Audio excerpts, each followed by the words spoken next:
축사가 준비되어 있는데, 축사는 뭐 여러분들이 너무나도 잘 아시는 우리 박찬석 그 선생님께서 축사를 해주시겠는데, 선생님께서는 특히 그 지식과 세상에서 4년간 지금 이번에 한번 해보니까 체크를 해보니까 118회 매주 118회 4년간 무료 강의를 진행을 하고 계십니다. 그래서 엄청 재미있게 그 수강생들이 듣고 계시고요. 이거 진짜 보통 신기록 되지 싶을 정도입니다. 그 보통 일은 아니지. 우리가 코로나에도 불구하고 이걸 그냥 진행을 했거든요. 그래서 이번 118회 무료 강의를 하고 계시는 우리 그 박찬석 선생님이 축사해 주시겠습니다.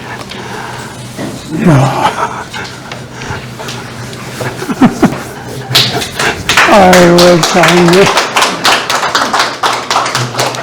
사실 뭐 축사 누구야? 좀 앉아있어. 차 타고 오는데 축사를 내가 이야기하시는데 사실 정말 축사를 해야 될 일이죠. 저는 조금 전에 우리 김정은 선생님이 말씀한 대로 세계지리 산책이라는 그 칼럼을 쓰고 있습니다. 쓰고 강의를 하는데 올해로 칼럼을 쓴 지가 21년째 납니다. 솔직하게 한 주일도 제가 빠진 게 없다고 생각을 하는데 지금 올해 어느 이번 주일도 나왔죠. 그 내일 신문이라고 지금 뭐 종이 신문이 잘 안 됩니다. 그런데 제가 제 이야기를 잠깐 앞에서 하는 거 하면은 저도 사실은 교육자로서 35년 동안 그리고 뭐 학교도 뭐 초등학교부터 뭐 끝까지 공부를 해봤는데 사실 교육이라고 이야기하면 정말 잘 모르겠어요. 잘 모르겠고 자신이 없고 하는 분야인데 제가 아프리카를 지금 공부를 하고 있습니다. 아프리카를 공부를 해보면 역시 교육이다 싶은 생각이에요. 한 나라를 갖다가 잘 살고 못 살게 하는 것도 교육이고 사람이 행복하고 사람의 질을 그 삶의 질을 높이는 것도 결국 교육이 아닌가 생각하는데 간단하게 우리가 비교를 하더라도 군을 이야기해서 아시아의 일본, 뭐 우리나라, 중국, 대만, 뭐 싱가포르 이런 유럽권에 있는 옛날부터 이 교육을 참 숭상하고 많이 했던 이런 나라들은 그리고 누구가 지도자가 잘 뭐 나와가 구태타를 하고 이래가지고 뭐 혁명을 해가 이랬다고 잘 사는 게 아니라 기본적으로 우리 나라는 잘 살아요. 어느 나라를 막론하고. 그런데 전염되는 것이 같기도 하지만 아프리카의 나라는 한 나라도 잘 사는 나라가 없어요. 근데 그 규제에 들어가면 그게 교육이에요. 참 어떤 차이가 있는지는 잘 말하기가 힘들지만 그 기저에 들어간 그 교육인데 얼마나 중요한지는 제가 뭐 여기서 이야기할 정도는 아니고 대단히 중요한 일이고 이 일을 그래도 참 올곧게 이 생각을 지켜나가시고 우리 지역사회는 물론 우리나라 전체에 영향력을 행사하는 김민남 교수님이 오늘 그 출판 기념회 그 교육 전문가에게 왜 그래 하는데 하는 주제로 오늘 출판 기념회에서 대단히 의미 있고 뜻깊은 일이라 생각하고 정말 축하를 드립니다. 대단히 고맙습니다. 네, 고맙습니다. 네. 처음부터는 그 우리 이번 이제 이 토론회를 진행할 송진경 선생님한테 그 진행을 넘기도록 하겠습니다. 송진경 선생님 다산초등학교 선생님이십니다. 인식 하려고? 앉을까요? 네. 앉습니다. 김인남 선생님을 잠시 소개하고 시작할까 합니다. 30년 전에 어떤 유능한 선배님이 미국에 유학을 갈 기회가 있었지만 본인은 가지 않겠다. 대한민국에 김인남이라는 분이 계시는데 왜 우리가 미국에 유학을 가냐. 그런 분이시거든요. 이분을 말씀드리면 같은요.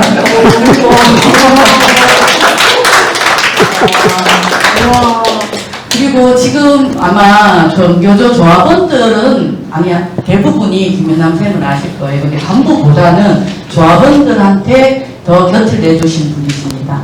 그래서 좀 아쉽기도 하고 만약에 지부장이나 위원장 했었으면 여기도 더 많은 사람이 왔을 텐데 낮은 곳에서 일하셨던 분이시고요. 가장 중요한 건 대학원 때 제가 제자도 배웠기 때문에 수많은 질문에 대답을 못해서 당황했는데 오늘은 제가 수많은 질문으로 사회라는 이름으로 선생님한테 질문을 한번 던져볼까 합니다. 그래서 상당히 기대가 되고 신납니다. 그리고 지금 교육은 교육 전문가에게 왜 그래야 하는데 라는 책, 아주 얇은 책입니다. 작은 책이고 그 책에 49분의 실명을 가진 선생님들이 나오십니다. 그 많은 사람들의 말 한마디 한마디를 놓치지 않고 기록해 주신 정말 훌륭하신 우리의 김민남 선생님을 소개합니다. 내가 또 이제 할까? 제가 지금 몸둘 바를 모르겠습니다.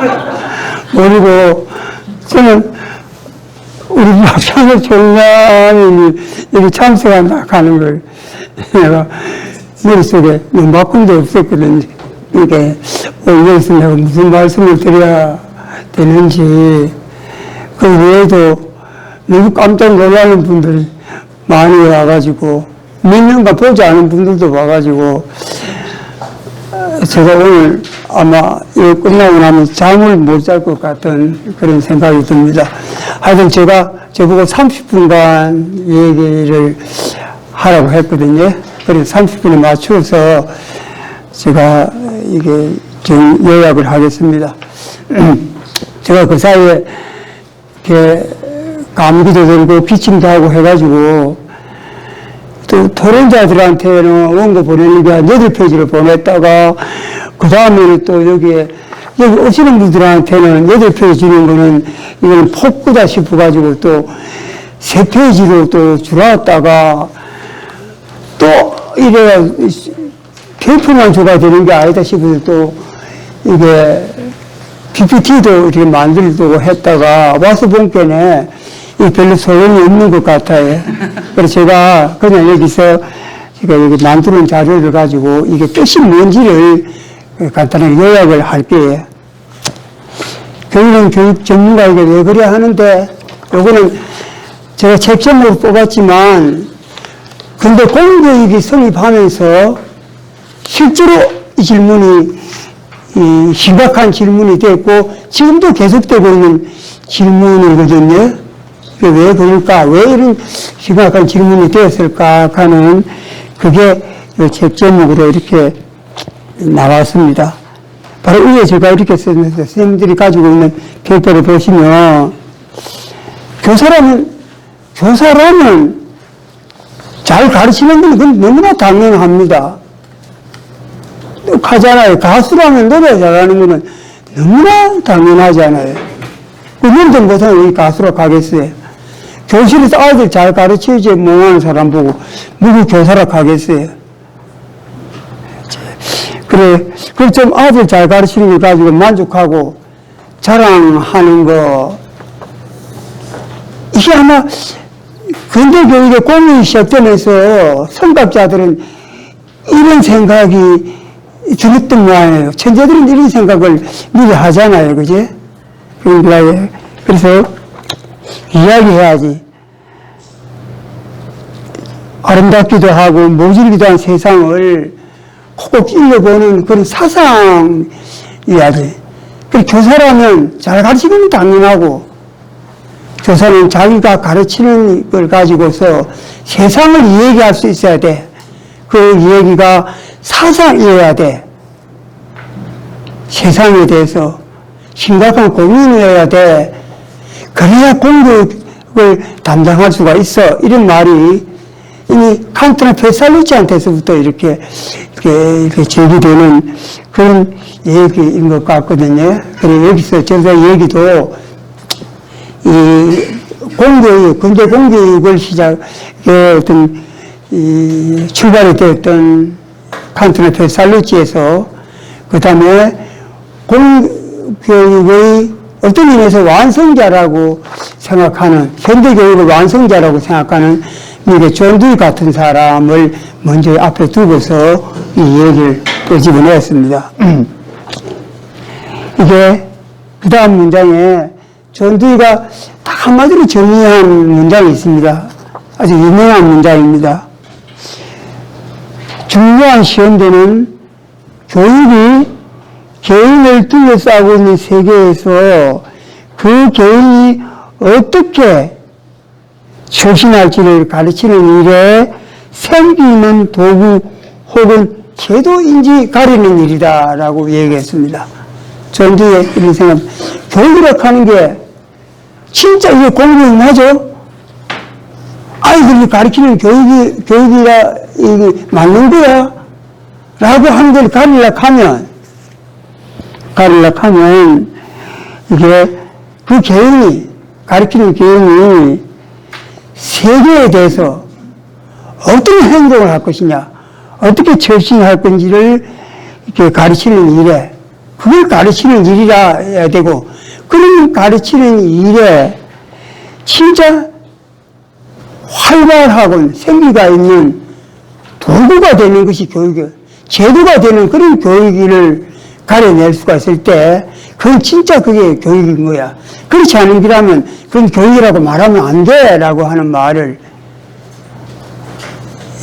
전두희가 했습니다. 이 말이 제가 여기에, 이 얘기의 주제로 이렇게 나와 있습니다. 네, 제가 공교육에 대한 이 출발과 완성에 대한 그 얘기를 할게요. 보통 공교육이라고 얘기하면 아주 서술적으로는 이런 조건들을 붙이고 있습니다.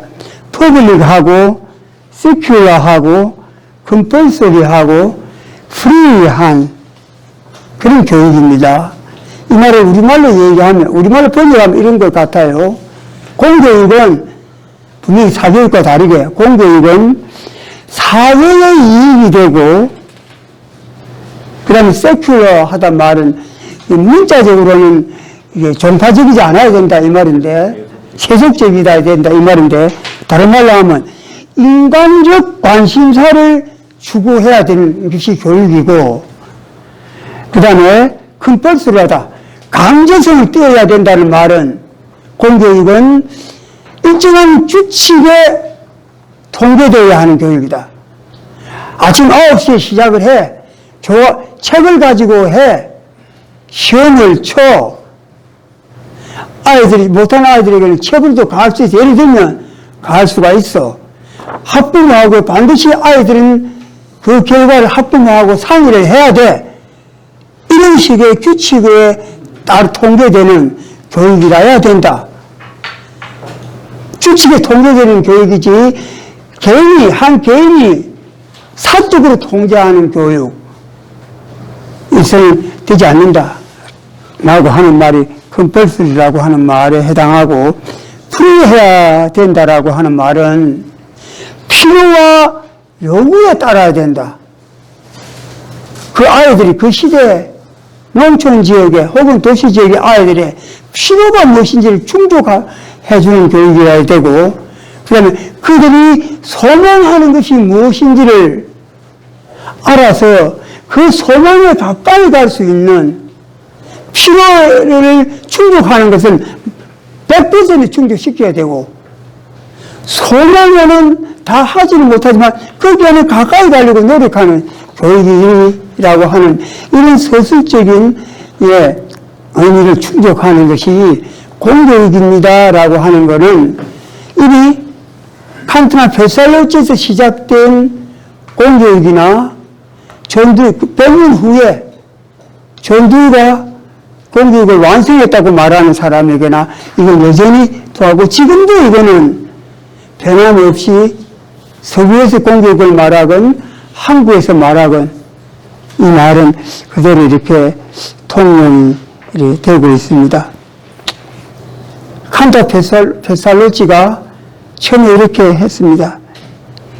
인류가 수세대에 걸쳐서 이룩한 인간성에 알맞은, 저는 여기 아트라고 했습니다. 이걸 저는 인술로 번역했습니다. 인술로 이해된 교육. 칸트나 페살로치는 교육을 아트라는 말로 표시를 했습니다. 이건 우리말로 참 번역이 이게 어려운데, 어쨌든 이거는 인술입니다. 나중에 어려도 이 말이 나와야 인술입니다. 이 인술은, 교육은 단지 기술이 아니고, 사람을 저축하는 인술이 교육입니다. 인술은 인류가 수세대에 걸쳐서 누적시키고 개선시켜온 그런 인술입니다. 이 인술을 왜 이제 인간성에 알맞은 교육을 하려고 무척이나 노력을 했던 그것이 교육입니다. 라고 하는 말은 이미 250년 전에 칸트의 교육론 책에 나오는 말입니다. 이 말이 나오고, 베살로치는 역사적으로 그 말을 합니다. 칸트보다도 더 칸트주의자입니다. 그 말을 할 때는 베살로치는 인간성에 알맞은 교육인, 도대체 어떤 교육이 인간성에 알맞는 교육인지를 평생을 두고 연습을 했던, 당시 베살로치에게는 정규직인 아이들이 오질 않았습니다. 버려진 고아를 상대로 그런 교육이 뭔가를 80평생에 걸쳐서 고민했던 베살로치가 인간성에 알맞았다라고 하는 이 교육이 역사상 처음으로 등장을 했습니다. 그러면 무엇과 이게 대비가 되느냐 할 것 같으면, 국가 목표에 의해서 인력을 수급한다라고 하는 그런 교육은 오래전부터 있었다. 그 교육은 바로 사람을 고치는 거, 사람을 교육이라고 하는 거는 사람을 바꾸는 거야. 사람을 개조하는 거야 하는 거는 오래전부터 있어 왔고, 근대 국가에서도 그 교육은 더 강화되었습니다. 이런 교육과 대전을 이루는 교육으로 등장을 했습니다. 그래서 근대교육에는, 근대교육이 시작되면서는 두 가지 큰 쟁점을 두고서 교육이 싸우면서 발전을 해왔습니다. 그래서 인간성에 알맞는 교육은 교사에게 맡기는 교육입니다. 왜냐하면 이런 의존적인 교육 활동이기 때문입니다. 자의적으로 무엇을 부과하고 훈련시키는 교육이 아니고, 인간성이라고 하는 것은 보이지 않는 것이기 때문에 이론적으로 가정될 수밖에 없습니다. 그 이론적으로 가정된 걸 가지고서 교육에 대한 과정과 절차를 구상을 하는 전문가 교사에 의해서 이루어지는 교육이라는 점에서 이런 의존적인 교육이고, 전문가 교사가 필연적으로 따라오는 그런 교육이 된 것입니다. 이게 앞에 나왔던 이런 얘기인 것입니다. 그게 돼 가지고서 여전히 교육은 어떤 교육 자체가 목적을 가진 게 아니고, 사회 주를 이루는 세력들이거나 국가가 목표를 교육에 부과하는 것이고, 교육은 부과받은 목표를 수행하는 방법과 절차를 마련하는 거야 라고 하는 그런 교육론으로 이렇게 갈래가 쟁점으로 나누어져 왔습니다. 이런 교육은 지금도 그 맥을 이어가고 있습니다. 그런 교육은 대개 체제 편입 교육론으로 이게 정리가 되고 있고, 어떤 의미에서 지금 세계사적으로도 이렇게 지금 아마 북유럽 쪽에, 서유럽 쪽에서 대개 인간 아이들의 발달에 알맞는 교육. 그래서 그 교육은 교사와 학교에 맡겨야 돼. 교사와 학교가 어떤 교육 과정을 구성을 해서 전개하는가. 그들에게 지원을 하되 간섭은 하지 않아야 돼 라는 쪽으로, 완전하지는 않지만 대체로 그쪽으로 이렇게 기울어지는 교육을 역사적으로 전개하고 있다면, 이렇게 심리적 경험을 했던 근대화가 목말랐던, 산업화가 목말랐던 독재를 일삼는 그런 나라들에서는 교육을 철저하게 국가에 예속시켰습니다. 교육을 수단화했습니다. 교육에다가 국가가 목표를 부과를 합니다. 대개 인력 수급을 부과를 했습니다. 그리고 그 목표를 도달하는 과정을 객관화했습니다. 그 객관화하는 가장 기본적인 수단이 시험이라고 하는 것으로 이렇게 나타났습니다. 그래서 그런 의미에서 교육이라 앞에 정자는 페살리치가 했고 두이가 했던 것은 교육 그 자체 안에 교육의 법칙이 있어 라고 하는 교육의 내재성이 강조가 되고, 교육은 그 자체가 법칙을 가지는 게 아니야 하는 교육의 외재성에, 교육은 뭐를 부과하는 거야. 부과하는 것을 때마다 책임을 이기는 거야. 성과를 내는 거야. 과정은 그렇게 중요하지 않아. 결과가 중요한 거야. 효과를 내라는 쪽으로 이렇게 전개되는 했습니다. 이 과정이 교육의 보수성과 교육의 진보성으로 이렇게 나타났다 하는 그런 이야기이거든요.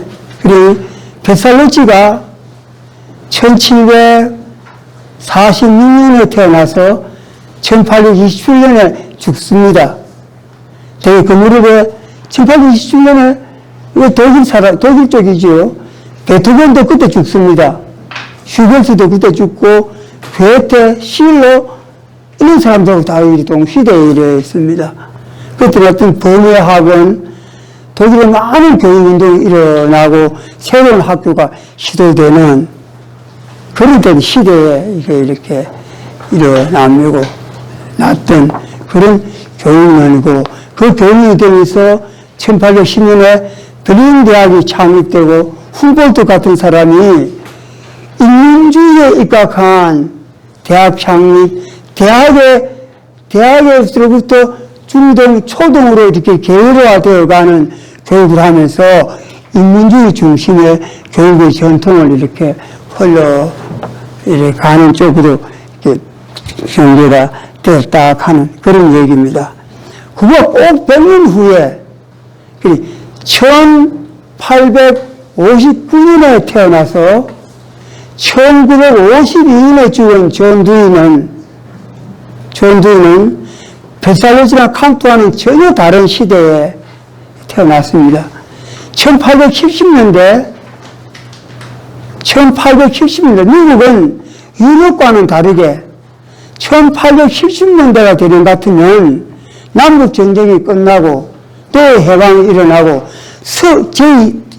두 번째 서부 개척 시대가 일어나면서 과학과 산업화 물결도 함께 전개가 되면서 사회와 문화가 급변하는 시대에 존 두이가 교육론을 하고 등장을 하게 되는 두 번째 공교육 시대가 새롭게 구성되는 그런 역사를 이렇게 맞이하는 것입니다. 존 두이는 분명히 당대, 존 두이는 심지어 이렇게 책을 보면 그런 일이 있습니다. 존 두이는 자신을 사회주의자라고 선언을 합니다. 우리는 존 두이 보면 꽤 자본주의자 같지만 실제로 존 두이는 시카고 같은 데서 20세기 초에 일어나는 노동자 데모에 휩쓸려 들어가지고 공개적으로 나는 사회주의자라고 이렇게 고함을 치는 그런 정도로 이렇게 개혁론자로 등장을 하면서 그 미국 교육, 급변하는 사회와 문화, 거기에 대한 저항하는 공교육을 새롭게 구축하게 되는 그런 시대를 이렇게 맞이하게 되는 거거든요. 사실 우리나라 공교육은 페살로치보다는 1870년 이후에 존 두이를 중심으로 했던 공교육이 구축되면서 존 두이가 참여하고 교육했던 신봉주의 교육론이 우리 교육에 1890년대 시작되는 가구교육이 시작되는 우리 교육에 영향을 미쳤다는 점에서 존 두이가 우리 교육하고 매우 밀접한 관련을 갖습니다. 우리는 긴 얘기할 수는 없지만, 우리는 매우 기형적인 전두의도 아니고, 전두의 영향을 받았다 하면서 전두의도 아니고, 미국의 영향을 받았다 하면서 미국적인 것도 아니고, 아주 기형적인 그런 이 교육을 지금 우리가 이렇게 받고 있다라고 하는 거. 그래서 하나가 배울 거는 전두는 분명히 당대 미국의 주류 친명 기층사회의 모범을 깨했던 그런 전두의 교육론입니다. 그런 교육론은 모범을 깼다라고 하는 점에서 오늘 우리에게도 이제는 다른 건 다 두고 우리도 지금은 한국 교육에 대해서 리볼트, 모방, 뭐랄까 합니까, 이거, 왕한테 달라드는 건 뭡니까? 영모를 꾀하지 않으면 안 되는, 전두가 그 당시 미국의 주류사회 영모를 꾀하는 그런 교육론을 들고 나오고 진보운동을 했듯이 그런 운동을 하지 않으면 안 되는 그런 시대라고 하는 걸 보고 제가 이렇게 얘기를 이렇게 해놨습니다. 사실 저도 오늘 같이 먹으면서 우리 얘기 드렸거든요. 수성구 일부 학교는 초등학교 6학년 5학년 되면 중학교 거를 배운답니다. 준비를 한답니다. 이걸로 참 기막히는 일이에요. 선생님 그런 말 처음 듣지? 그래서 이게 수성구로 이사 올라가면 그래 한 20년 전에는 중학생 때 아들 이사 듣고 오는 이사를 오는 것 같으면 되는데 지금은 초등학교 고학년에 와도 이게 못 따라온답니다. 특히 수학이 안 돼가지고 영어는 못 따라온대요. 그리고 이거는 뭐 어째가지고 그렇게 여전히 고리부덕하고 우리 존경하는 대통령께서는 이걸 비정상을 정상으로 만든다고 자유로운 교육 특구를 만든다 이렇게 하거든요. 그리고 옛날 명문고를 뭐 부활시키듯이 이렇게 얘기를 하고 이거 묻지 되는 일인지를 진짜 이거 잘 모르겠어요. 한마디로 얘기하면 그렇습니다. 전두가 저항했던 게 뭐냐 같으면 당시에 1870년대 미국에 진짜 사회가 혼란스러웠거든요. 혼란스럽고 막 이민 사회가 되고 도시화가 되고 무장놈들이 다 들어와가지고 온갖 짓을 다 할 때 미국의 주류들은 소위 말하는 공식 문화, 오피셜 칼처 하는 말을 미국이 만들어냈습니다. 유럽에서 발생해온 문화가 아니고 저것들이 문화를 만들어냅니다. 오피셜 칼처. 그 오피셜 칼처의 대표적인 것이 대학을 특히 의과대학, 법과대학을 자신들이 이렇게 장악을 해가지고 의료계에 진입을 하는 사람들, 법학계에 진입을 하는 사람들, 자신들이 그 문턱을 만들어냈습니다. 자신들이 문턱을 만들어내고, 그 소사이어티 하는 걸 만들어내가지고, 자신들이 그걸 장악을 하는 거예요. 그러니까, 소위 친명사회, 친명계급사회를, 계층사회를, 미국적인 사회를 이렇게 만들어냈고, 그게 미국의 대학 교육을 지배하는, 미국의 대학 교육을 지배하고, 사립학교가 연계 짓는 그런 식으로 이렇게 흘러가는 거. 지금도 그게 남아 있는 것에 대한 저항을 이렇게 하는 거거든요. 지금 우리 그런 게, 그 말고도 여러 가지 저항이 있지만 대표적인 것이 정말 인위적이잖아요. 오피셜 컬처 하는 거. 그런 게 어디 있어요? 그런 게. 그게 의과대학에서 시작되고 법과대학 시작되면서 교육 쪽에 다른 어느 쪽에도 모든 직능 분야에서도 문턱을 높이는 의료사회하고 교육계에 진입을 하고 법계에 진입하고 건축계에 진입을 하고 디자인계에 진입을 하려고 하면 그쪽들이 만들어낸 표준을 통과하지 않으면, 표준 절차를 통과하지 않으면 이걸 진입을 하지 못하는 그런 사회를 만들어냈다라고 하는 거거든요. 그에 대한 저항을 이뤄낸 거거든요. 바로 그 두이가 뭘 했냐 같으면, 이건 교육이 아니야. 이건 교육은 진짜로 살라고 철저하게 분리시키는 교육이야. 이거 유럽 계급 사회보다 더 심한 거야, 이거. 교육이 어떻게 이렇게 살라고 철저하게 분리되어 있어. 그럼 인간의 삶은 뭐 하는 거야? 그럼 누구 때문에 사는 거가? 그럼 대중들, 민중들은 사는 거는 개돼지같이 사는 거야, 이거. 그 사람들 삶 속에는 아무것도 없나, 그러면. 그 사람들은 삶은 얻을 게 아무것도 없나? 저는 인간의 삶 속에 정상적인 인간의 삶에는 학습이라고 하는 것이 들어있다라고 했습니다. 학습이라는 게 뭐예요? 학습. 칸트 이런 사람들이 이성이라고 했지만 이성의 특별한 게 저는 학습이라는 말을 썼습니다. 학습은 사람이 말을 하잖아. 사람이 헤아릴 수, 물건을 헤아릴 수 있잖아. 어느 누가 그 못 헤아리나. 그런 말을 하고 글을 쓰고 숫자를 헤아리는 것은 절로 삶이 되어지는 거야. 삶을 따라오는 거야. 그 특별히 안 가르치잖아요. 삶을 그거 다 우리 그거 하잖아요. 그게 학습이야. 그 학습의 과정이 교육 이론의 기초가 되어야 되는 거야.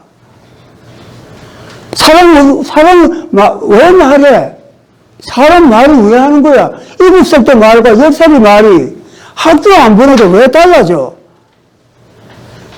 이 세상에 대해서 뭔가 세상을 다르게 하는 게 사람 말이잖아. 세상에 물리적 세계가 있어. 세계는 물리적 세계. 물리적 세계도 자연의 법칙이 있어. 7살짜리 말은 물리적 세계의 자연의 법칙에 대해서는 몇 못 가지만 10살짜리쯤 되는 것 같으면 어렴풋이나마 자연의 세계의 질서에 대해서 어렴풋이나마 파악을 해. 학교 안 가도 돼. 그게 인간이 가지고 있는 학습의 권능이야. 숫자를 가지고 세는 거, 5살짜리 세는 건 하나, 둘 세지만 10살짜리는 논리적으로 수를, 법칙을 가지고서 셀 수 있는 기술이 갖고 있어. 그 인간의 위대한 학습 능력이 왜 그게 교육의 이론으로 바꿔지지가 않아야 되는 거야. 왜 같이 살면 그게 박살돼. 정상적인 삶을 살게 해. 사회적 세계에, 물리적 세계에도 법칙이 있지만 사회적 세계도 법칙이 있어. 실수가 있어. 그게 정의잖아. 정의의 법칙이잖아.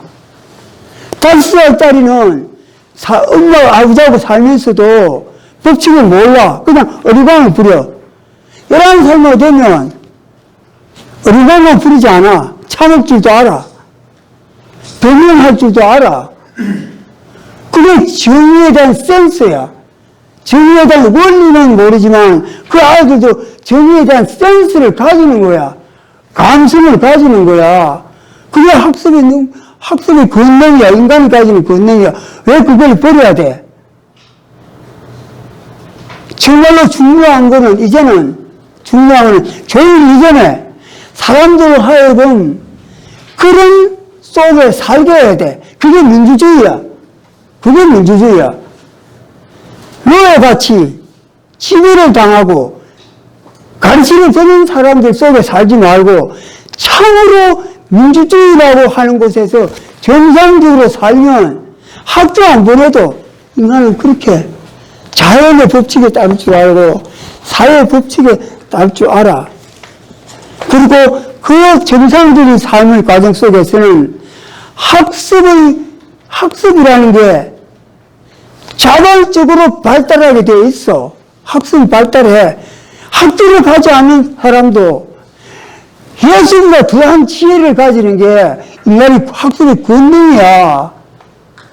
그래서 전두는 민주주의 하는 말을 그때 끄집어내는 겁니다. 우리는 살게 해. 살게 하는 거는 그냥 빨리 주는 사는 게 아니야. 서로가 공존하고 서로가 존중하는 민주주의를 만들어주는 게 그게 세상의 목표야. 교육의 목표야. 그게 따로 있는 게 아니야. 그런 교육과 지식이 뭐 하는 거야? 지식은 그 사람들에게 그리고 이해하는 좀 더 세련시키는 도구가 되는 게 지식이야. 물리학의 지식이고 뭐 하는 거 배우는 거는 그런 세상에 하는 도구야, 도구. 그런 지식에 대한 철학과 학습의 과정을 통한 교육을 가지고서 공교육 체제를 구축하려고 하는 전두의 진보주의 운동이었거든요. 이 전두의 진보주의 운동은 90살에 죽었습니다. 90평생 동안 미국의 주류사회 공식 저들이 만들어낸 옵션 칼추어에 대해서 반응을 하는 식으로 싸움을 내는 것이 공교육의 역사입니다라는 거라요. 그러면 이런 역사 속에서 우리는 뭐를 해야 될까요? 오늘 우리들은 뭐를 해야 되겠습니까? 어쩌면 오늘 우리 한국은 우리 지난 역사를 두고도 우리 지금 대통령께서 우리를 바보 취급해가지고 개잡고 전 정권이 북한에 제재하지 말라고 하다 우리나라 군인들이 골병이 들다 사는 그런 아주 노골적으로 유치한 말을 하고도 우리는 건강한 사람이 되어 있잖아요. 건강을 안 입고 있잖아요. 그리고 지금 우리도 상당히 우리도 이제 학습 수준이 올라왔습니다. 민주주의라는 투쟁의 과정 통해서. 그럼 이게 우리 지금 문제잖아요. 누구나 이제는 직접 자신의 생각을 제출할 수 있고 다른 이의 생각을 비판하고 받아줄 수 있게 되었고 어쩌면 직접 민주주의가 눈앞에 온지도 모르겠다 하는 거라요. 대민주주의 국경 뽑아놓고 이상한 짓이나 하고 말도 안 되는 소리 안 하고 지금 우리가 직접 민주주의 시대에 왔다 하는 걸 또 그 직접 민주주의에 대한 매체와 수단들이 막 있잖아요. 플랫폼도 있고 또 저는 선생님 앞에서 가사공간 얘기는 가짜도 모르는데 듣는 이런 시대가 왔잖아요. 조금만 배우면 이 직접 민주주의를 할 수 있는 시대까지 왔잖아요. 나를 가르치려 드는 거 옛날에는 마구 가르치려 들었지만 이제는 취업 플러스로도 이제는 할 수 있는 그런 세상이 되었지 않습니까? 그럼 이 시대 한국에 이름이 우리 민주주의 사회를 만드는, 민주주의 사회를 지탱할 수 있는 교육을 만들어내는 것은 100년 전에 전두희가 미국의 리볼트 반영을 했듯이 오늘 교사들이나 우리들이 마치 반영을 하듯이 이 교육론을 우리가 공교육론을 만들어 가야 되겠습니다 하는 거라에. 그러면서 저는 전두희가 아까 처음 말했지 한거나 이런 얘기를 하면서 교육은 여전히 전문가 교사에게 맡겨야 되거든요. 전문가 교사를 배우고 딴 데 맡기면 안 되는 거라요. 그러면서 카운터나 뱃살이나 전두부터 끊임없이 마음속에 걱정이라 해. 저 교사가 되겠나 하는 겁니다. 언제나 그 걱정이 되거든요. 그러니까 끊임없이 우리는 교사에게 맡겨야 돼. 왜 그래야 돼? 하고 우리가 부분해서 질문을 자꾸 해야 교사가 이제 경선이 말로 나자빠지지 않겠다 하는 기라에 관리된 수업에 방법 중심의 수업에 전두가 말하는 아카데믹하고 스콜라티스틱한 서브스트 매트를 그것만 무시해버리고 그저 아이들 꼬시 묶고 아이들 영업하고 하는 거 그리고 성적이나 올리고 하는 이런 수업을 하면 절대로 그 교사에게 맡길 수 없다 하는 거라 해. 그래서 다시 우리는 교사에게 너희들도 이제는 참으로 아카데믹하고 스코어티스틱한 서브시드 매트를 가지고서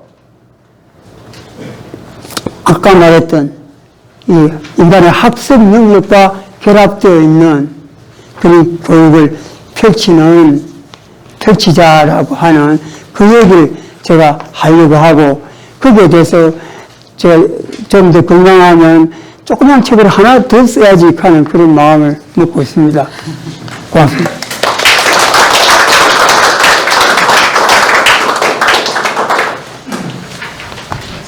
두 분 또 앞으로 나오고. 네네.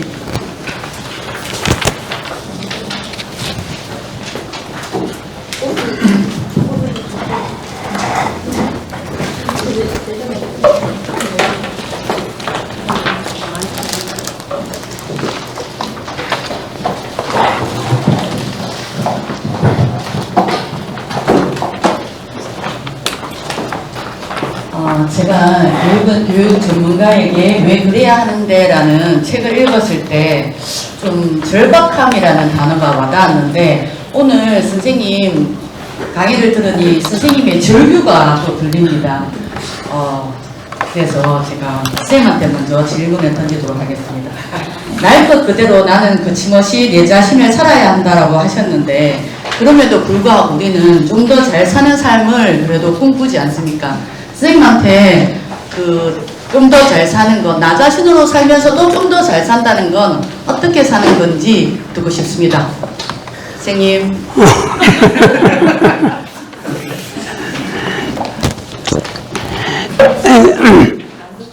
그런데 제가 그렇게 직접 안 하고 제가 요걸 인용을 할게요. 저는 이 말이 맞추고 싶어요. 내가 이 양반도 공교육을 얘기했던 사람이거든요. 대개 이상주의자들은 혁명주의자 아니고, 이상주의자들은 교육을 옛날에 중심을 놓습니다. 교육이라고 하는 힘없는, 그러면서도 합리적인 방식으로 바꿀 수 있다라고 믿는 낙관론자들이거든요. 이게 정두이나 페살주나 다 이상주의자적인 열정에 이렇게 불빛 뛰는 사람들이었어요. 피아제 같은 유명한 심리학자도 그런 사람입니다. 그 사람이 이런 말을 했습니다. 의사의 의료 활동은 의학이 되는데 왜 교사의 교육 활동은 교육하게 되지 않는가? 이것도 내나 교사에 대한 근심입니다. 저희도 교육을 막 얘기하면서, 이 교사 이것도 되게 맛이 급기했고, 뱃살치도 급자고 막 그랬거든요. 피아제도 똑같은 걱정입니다. 의사의 의료 활동은 바로 그 의학이 되는데, 왜 교사의 교육 활동은 교육하기 되지 않는가? 똑같은 질문이라 왜 안 될까요? 우리가 수준부 교사들은 절대 안 되지. 의사들, 이래, 미리부터 칼같이 짝짝 째가지고 막 들어놓으면 지급 부리잖아요. 그지? 절대 우리는 안 되거든요. 그럼 어쩌면 될까요? 의사들을, 의료 활동은 왜 의학이 될까요? 그 무슨 뜻일까요? 저는 이렇게 썼습니다. 돌팔이 의사도 자신의 의료 활동을 기록을 해. 돌팔이도 기록을 해. 단지 의문은 안 해서 그렇지. 기록을 하거든요. 근데 대한민국 교사 가운데 자신의 교육 활동을 기록하는 사람은 한둘밖에 없지 싶어요. 미국 교사도 그렇고, 피아제는 스위스 사람이니까, 그것도 별로 기록하는 사람이 없나 봐요. 아마 그럼 좀 기록할 거예요. 바로 그게 핵심인 것 같아요. 의사는 우리 동네, 제가 사는 우리 동네 의사는 못 본 게 많았지만, 어쨌거나 의사는 그게 진짜 크리니카를 인상 아닙니까, 그제? 개인별로 만나서 반드시 묻고 문답을 하고 기록을 해. 그 다음에 또 가면 그걸 이렇게 보고 이렇게 또 이렇게 약을 줘요, 이렇게. 그게 여기서 말했던 의사가 기록을 하고 개인별로 기록을 하고 그걸 음미하고 그 사람이 병나가 왔을 때 그 병은 똑같은 병이 아니고 전에와 같이 기침을 해도 1년 전에 기침과 지금과 기침이 같다고 해가 하는 그런 매뉴얼에 따르지 않고 기록과 음미에 의해서 이 기침이 밤에 나와요? 좀 많이 나와요? 실은 1년 전에 기침하고 이렇게 시간별이 좀 달라지구나. 그러면 기침이라고 하는 게 도대체 이게 뭔가 성질이 좀 달라진 거잖아. 혹시 요 근자에 와서 마누라하고 되게 많이 싸워요? 이제는 질병이 삶과 이렇게 삶 속에 들어가는 겁니다. 좀 칸트에서부터 교육 문제가 사람 문제가 됐거든요. 교육 문제가 인간성 문제하고 연결될 게 아니라 교육 문제는 곧 사람 문제가 되는 게 의료 문제도 바로 사람 문제입니다. 그냥 감기가 아니고 이게 전하고 달라졌네. 왜 그렇지? 매뉴얼이 없잖아요. 그 마누라가 진짜 자꾸 싸워요. 마누라 그게 도망갔어. 그것도 알고 또 와 그러노. 이러잖아요. 그래서 궁금하면 동료 의사들에게 그걸 인하잖아요. 털어놓잖아요. 어쨌든 자기는 답이 아니고 인지력을 이렇게 진단을 하고 처방하잖아요. 정답이 아니고 내 생각에는 이럴 것 같아. 이렇게 그거는 정답의 일리가 이치에 나는 이게 이런 이치로 이 사람의 기침이 좀 전하고 달라졌어. 그래서 나는 이런 진단을 하고 이렇게 약을 처방을 해. 달라졌어요. 삶하고 연결이 된 거예요. 그래서 언제나 이 사람은 궁금해. 탐구자의 자세가 돼. 그래서 동료 의사에게 이런다. 나 이런데 네 어찌되면 이거 위험한 거 아이가? 위험하기 때문에 그 사람에게 다시 전화를 걸어보기도 하고 확인도 하는 거예요. 아마 우리는 대부분 의사는 안 그렇겠지만 의학의 의사들은 그렇게 할 거예요. 그래서 우리는 그 의사들의 의술을 인술이라고 할 거예요. 인술의 경지에 가면 그 사람은 의학이에요. 그 사람 자신이 의학이에요. 의학은 뭐예요? 관심 있는 사람들끼리 끊임없이 논의 구조를 가지고 서로 간에 이야기하는 그 커뮤니티를 갖고 있으면 그게 학문 아니겠습니까, 이게? 그게 의학이 된 거 알겠습니까? 절대 지 혼자서 배짱 부리고 정답 내고 하는 거는 의사가 될 수가 없잖아요. 그리고 교사는 얼마나 정답을 내요? 지가 처방 다 해버려요. 이 45점, 이게 안 돼요, 자체가. 절대 이거는 교육학이 될 수가 없잖아요. 교육은 사람의 문제 같으면, 이 사람이 75점 같으면, 왜 75점이야? 수학은 65점인데, 이마고 국어는 왜 35점밖에 안 돼? 이거 무슨 일이야, 이거? 이거 누구냐고 평생 대화 같으면 안 하지. 이렇게 들어가야 되잖아요, 이렇게 들어갈 때, 이게 내 처방이 맞는 거야, 이거. 동료하고 만나게 되잖아요. 논의의 커뮤니티가 만들어지, 그럼 교육하게 되잖아요. 내가 그렇게 답하는 게 맞는 것 같아요. 네, 알겠습니다. 전문가의 잘 삶 알겠어요? 그리고 다른 사람이 잘 삶을 이 전문가가 관찰하는 거잖아요. 네, 좀 더 잘 살기 위해서 좀 탐구 자세와 호기심을 가져야 될 것 같습니다. 그러면 조세영 신경진 선생님 두 분께 김민환 선생님, 교육은 교육 전문가에게 왜 그래야 하는데 이 두 책이 함께 하고 싶은 대목이나 어떤 느낌 또는 잊혀지지 않는 대목들이 있으면 간단하게 소개 좀 부탁드립니다. 지금 신경균 선생님 목소리 초대하겠습니다. 여기 좀 많이 아, 보십니까? 해라.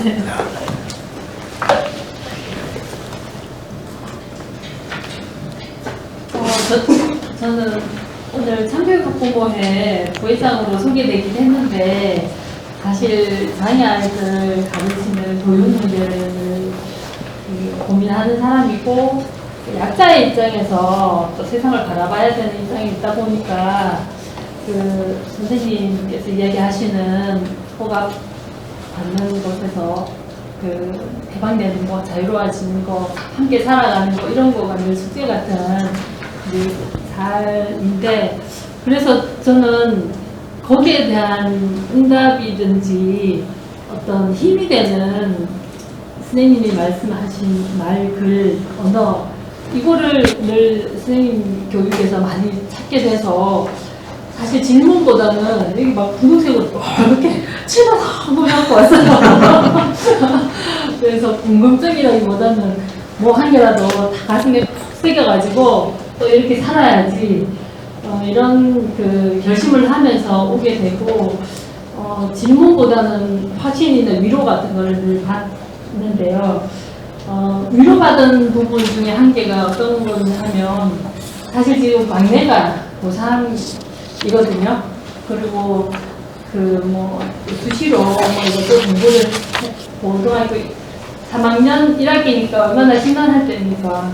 그래서 그 이제 정시도 준비하고 내신도 하고 뭐 이러면서 그 이제 수업이라는 것과 대리와 모순된 상황에서 이렇게 겪어가는 걸 보면서 그걸 바라보는 교사도 참 힘들고 아이도 너무 힘들고 그러면 수능을 왜 만들어가지고 이거 뭐 어떻게 하라는 거야? 수업을 하라는 거야? 수능 준비를 하라는 거야? 뭐 욕심을 마음을 비우라는 거야?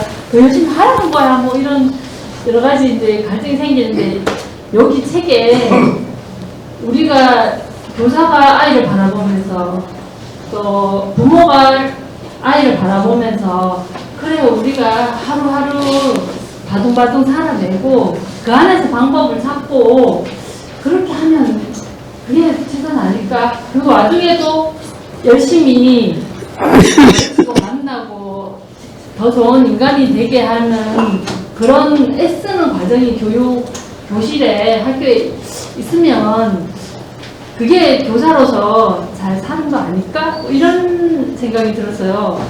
그래서 그걸 가슴에 콕 새기고 맨 마지막 끝장에 그리움이라는 말로 이렇게 끝이 나는데 교사가 받는 선생님으로서 살아가는 삶의 가장 최상의 찬사는 그리움이 아닐까.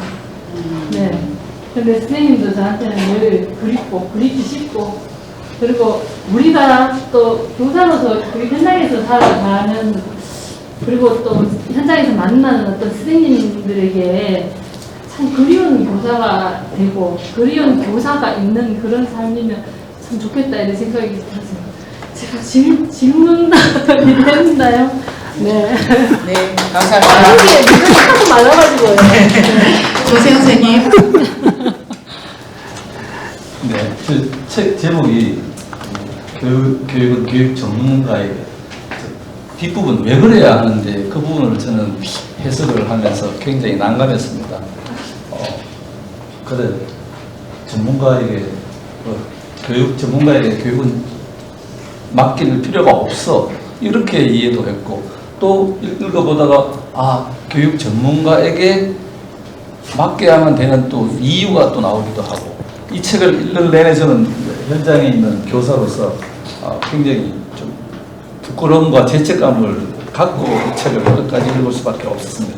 읽다가 그 중에서도 좀 더 가슴 아프게 하는 대목은 교사의 교육 실천은 상대평가가 돼야 된다 이런 말이 나오고 학생의 교육 실천은 우리가 절대평가를 해야 된다 이런 대목을 보면서 교사로서 너무 안일한 삶을 너무 편한 삶을 살아온 것은 아닌가 하는 그런 심각한 반성을 하게 되었습니다.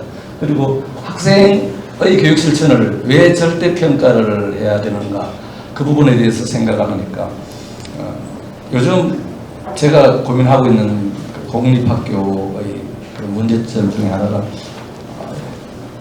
표준화된 시스템을 아직도 못 벗어나고 있는 그 상황에서 학생들을 이해할 때 여전히 공부 잘하는 아이, 공부 못하는 아이, 뭐 이렇게 이분법적으로 학생을 판단하고 평가하는 그 습성이 오랫동안 배어 있어서 쉽게 떨쳐내지를 못하는 거예요.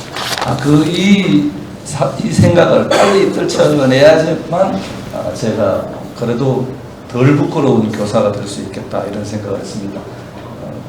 교사의 교육 실천은 상대 평가가 돼야 된다는 그 말에 대해 적극적으로 저는 공감을 하면서 앞으로 교육 실천을 더 고민하면서 교사 생활을 해야 되겠다 생각을 했습니다. 네, 감사합니다. 그 젊은 24살의 송진경이 지금 54살이 되어서 예, 앉아서도 당당할 수 있는 건 그때부터 선생님이 뿌려주신 낱말이 씨앗이 되어서 지금은 조금은 풍성해지지 않았을까라는 생각을 합니다. 그런데 선생님 책에 어떤 낱말이 나오냐면 정주영하고 전태일의 삶을 연결할 수 있겠다라고 말씀하신 게 좀 저는 이해가 안 되거든요. 전태일의 삶을 아시는 분께서 하필 왜 정주영 삶하고 연결했을까? 그게 좀 궁금해서 그걸 살짝 좀 묻고 싶습니다. 그래서 정주영과 전태일.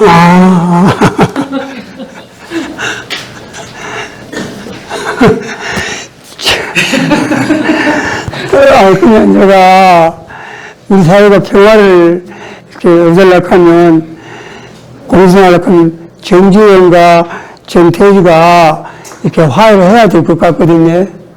화해를 하는데 저는 생각에 화해가 될 것 같아요. 정주영이가 조금만 더 가지고 자기 인생에 이렇게 조그만 책을 하나 썼더라면 잠시 화해가 됐을 거다라는 생각이 들어요. 정주영이 늘 하는 말이, 이거 해봤어? 진짜 경험주의자 아닙니까, 그제?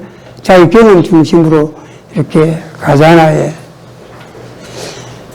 그러니까 대표로 성공했잖아요. 근데 정말로 이 A 지점에서 B 지점까지 이렇게 기차, 이렇게 고속도로 군을 뚫는 거는 그 바위가 있고 뭐 한 것도 내가 해봤어 하고 이 뚫고 돼 하고 딱 뚫기만 뚫힙니까? 바위를 몇 군데 뚫었지만 정말로 극적으로 우리 부산에서 일본 한 50km 떨어져 있는 일본에 있는 어느 섬까지 해적 터널을 뚫을 때는 수학적 논리적 사고 없이 경험을 가지고 그게 될까요? 그건 안 될 거 아니겠습니까? 저는 그런 상상이 들기에 정준영 같은 그런 천재들이 그 당시 한국 사회에서는 갖다 밀어붙이는데 자기 경험이 가지고 있는 에서 얻는 그 지식과 기술을 하는 게 다 통용되는 그런 시대의 삶이잖아요. 천재라면 그것이 통하지 않는 시대와 사회가 있을 거라고 생각한다면 책을 그리 쓰는 거 알겠습니까? 그제? 지 있는 거 이렇게 쓰는 게 아니고 자기 한계에 대해서 이렇게 쓰고 새로운 시대를 꿈꾸면서 이렇게 글을 쓰는 거.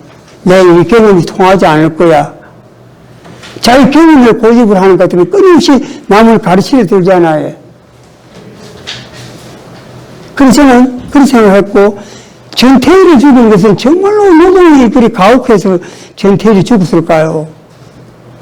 저는 그게 아니고, 전태일이가 노동 문제를 가지고, 죽어가는 친구들을 가지고, 이렇게 얼굴이 노랗게 뜨는 그 소년 노동자들을 아픔을 가지고서 자기가 알고 있는 노동법 지식을 가지고 이 사람도 만나고 저 사람은 온갖 어른들 다 만나고 하잖아요. 그럴 때마다 대단한 사람은 아무도 없어요. 전부 자기를 가르치러 들은 사람이잖아요. 니 그래 가지고는 니 오래 못 산대. 니 그래 가면 니밖에 몸충 밖에 나는 게 없대. 니 그래 가면 뭐 오래 갈 줄 아나. 너 노동자들 너뭐 개선될 줄 아나. 끊임없이 세상을 지가 아는 듯이 얘기하고 가르치려 들고 그 속였잖아요.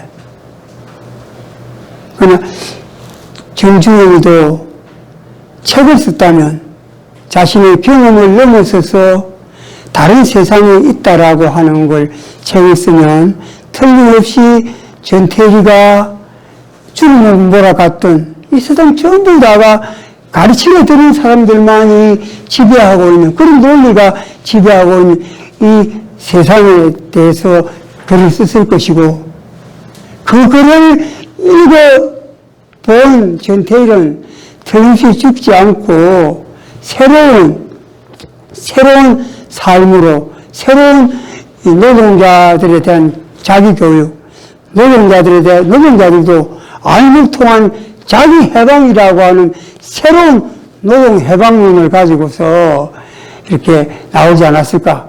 그러면 두 사람 간에는 공존하는 이렇게 세상이 되지 않았을까 하는 그런 제가 상상을 해보고 그런 얘기를 했습니다. 네, 감사합니다. 선생님의 상상력을 항상 허를 찌르는 부분이 있기 때문에 여쭤봤고요. 이번에는 신경진 조세영 선생님께 묻고 싶은 건 현장에 계시기 때문에 가질 수 있는 답답함과 절박함이 있으실 것 같아요. 그걸 좀 표현해 주셨으면 합니다. 이번에는 조세영 선생님한테 먼저 마이크를 드리겠습니다. 교사로서 미시적인 문제에 집착하게 되는 것은 어쩔 수 없는가 봅니다. 뭐 거시적인 문제를 언급하기는 역량의 문제도 있지만 항상 아이들하고 부딪히면서 수업을 하면서 수업하는 과정에서 겪는 그 고민이 제 삶에서 가장 중요한 부분을 차지하는데 여기 뭐 절박함, 답답함이 있다면 어떤 것이 있을까요? 그런데 저는 지금 나이가 좀 많은 남자 초등학교 교사입니다. 수업을 지금 하고 있습니다. 근데 지금도 교직 경력이 좀 꽤 되지만 지금도 수업에 들어가기 전에 항상 떨리고 두렵고 그렇습니다. 이 떨림과 두려움의 근본 원인이 동기 이유가 뭘까 항상 생각을 하는데 이 제가 학생과 만나는 이 교육 내용이 이 학생들에게 어떻게 다가갈까, 학생들의 그 구체적인 삶의 그 장면 속에 이 교육 내용을 어떻게 제시하고 풀어내고 해서 이 교육 내용이 학생들 삶의 문제로 만들어줄 수 있을까, 여기에 대한 자신감이 여전히 부족하기 때문에 항상 두렵고 떨리고 있습니다. 그 두렵고 떨리는 마음이 있기 때문에 계속 긴장할 수 있고, 그래서 학생들 볼 때마다 좀 더 제 자신을 좀 추스리고 오히려 학생을 더 동료로서 인식하고 함께 탐구자로서 이렇게 인식할 수 있는 그런 계기가 된다고 생각합니다. 이러한 저의 습성은 저도 대학원에서 배운 선생님으로부터 받은 영향이 아닌가 그런 생각을 해봅니다. 네, 막간에 국민학 쌤에 대한 애정을 호소하신 것 같습니다. 네, 신경진 선생님. 되게 좋은 글귀들이 사실 제가 논문을 쓰거나 뭐 현장에서 필요해서 이런저런 책을 미국에 계신 분이나 아주 유명한 분들의 책을 읽으면서도 이렇게 많이 색칠을 하는데 선생님 책을 읽으면서도 많이 이렇게 기억하고 싶은 문구들이 많아서 막 이렇게 연필로 긋고 한번 형광펜으로 또 긋고 뭐 이렇게 하게 되더라고요. 그 중에 그냥 펼친 것들 읽어보면 자유를 향한 교육은 피억압자 내부에 강고하게 잘 쌓고 있는 억압을 몰아내는 한마당만큼이나 떠들썩한 온갖 말에 교환 문제제기식 대화이어야 한다. 저희들은 이제 30명의 선생님들과 늘 몸부림을 치고 있는 것 같아요.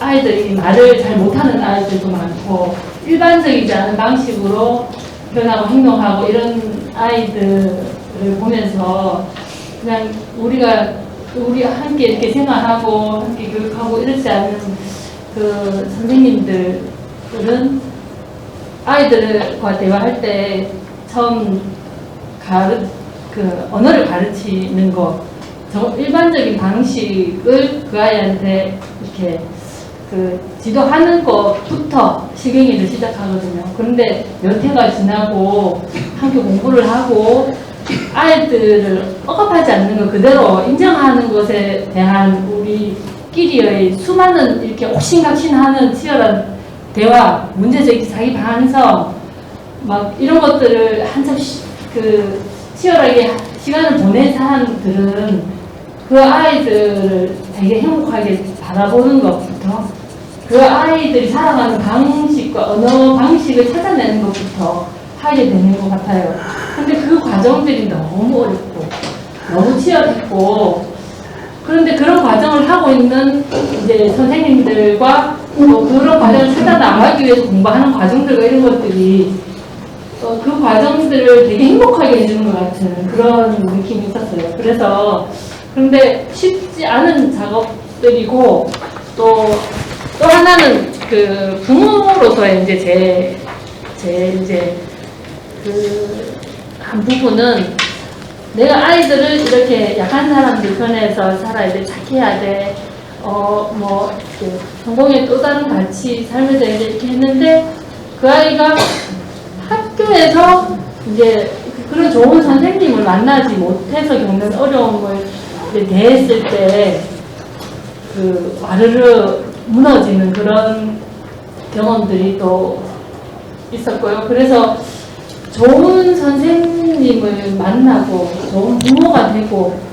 그렇게 존재하기 위해서 얼마나 몸부림이 필요한지 근데 그 몸부림은 혼자 하는 것보다는 함께 할 때 또 툭툭 그것을 기억시켜주는 누군가가 있을 때 얼마나 그게 살아가는 맛을 느끼게 하는지 그리고 좀 손해보고 좀 상처받고 했지만 그래도 이것 때문에 행복하고 이것 때문에 오라 그런 시간들이 좀 있었던 것 같아요. 그래서 문장 하나하나가 지난 시간들과 앞으로 또 갈 시간 이런 거에 대한 되게 살아있는 언어들 같아서 되게 감사합니다. 네, 감사합니다. 저는 초등학교 2학년 담임을 하고 있는데 그 선생님 책 속에 수학 그게 뭔데 그 존재가 쪼그라들게 만드냐. 근데 저는 그보다 못해어나 막 꼬라보고 있었거든요. 그래서 그 문장 때문에 이제 다음 수업 시간에 진짜 이 수학 이게 뭔데 내가 얘를 이렇게 쳐다보는 당연한 어떤 권리가 있는 것처럼 얘를 봤을까라는 생각으로 화들짝 놀란 적이 있습니다. 자, 그러면 또 우리 선생님 긴장하셔야 될 것 같아요. 좀 쉽지 않은 질문을 던지겠습니다. 책 부제가 뭐냐면 자책하지 않는 전문가는 삶을 뒤돌아보지도 않는다라는 문장이 나옵니다. 자책한다, 뒤돌아본다라는 게 전문가이기 위해 반드시 필요한 거라고 생각하셔서 책 부제로 하신 것인지 아니면 어떤 의미가 있는지 좀 구체적으로 자세히 말씀해 주시기 바랍니다. 이거는 여기 문자 그대로 딱 그대로인데 전문가는 언제나 자책하게 되어 있는 사람 아닙니까? 이 전문가가 궁극적으로 자기가 책임을 져야 되기 때문에 자기가 책임을 지고 져야 되는 사람이기 때문에 언제나 자기는 책임을 지고 행동해야 되고 그 행동은 다른 사람에게 결과로 나타나야 된다면 항상 그거는 자기 근심이 되어야 되는 거지. 와, 이거 잘못되면 이거 자기 탓으로 돌려야 돼. 남 탓으로 되는 게 아니고 네가 자식아 하지 말고 이거 내가 이거 뭔가 잘못한 거야. 이렇게 됐을 때 자기 전문가적인 삶을 되돌아보잖아요. 내가 전문가라고 하면서 전문가 짓을 뭐하고 살아내다 보니까 내가 가만히 또 되돌아보니까 전문가하고는 아무 관계없이 내가 살아가는 거라 해. 그래. 언제나 자책하는 사람은 많이, 전문가라면 자책하는 사람 많이, 그럼 당연히 자기 삶을 되돌아볼 수밖에 없습니다. 하는. 그 말은 문자 그대로인데 이게 뭐 그리 어렵습니까? 네, 제 수준이 그렇습니다. 네, 제가 그 암과 삶이라는 그 두 문구가 선생님한테서 잊혀지지 않는데 방금도 보셨겠지만 저는 아는 건 별로 없는데 정말 열심히 살거든요. 그런데 아무도 그걸 알아주지 않아요. 그래서 되게 서글프고 서러울 때 선생님을 찾아가면 선생님이 이렇게 쳐다보면서 항상 니 그렇게 해도 돼, 너 그렇게 살아도 돼, 이렇게 격려를 해주시는 분이셔요. 그래서 제가 소수론을 준비해서 오늘 선생님 눈만 보면 울 것 같아가지고 사회 보면서 이게 사회를 잘해야 되는데 내 감정에 울컥거리지 않을까. 첫 번째 분이 우리 손지원이었습니다. 제가 알면 미천만한 열심히 사는 그 삶을 봐주시는 선생님이시기 때문에 제가 이해를 잘 못했습니다. 죄송합니다. 그러면 이번에 또 조세호 쌤한테 좀 질문을 던질게요.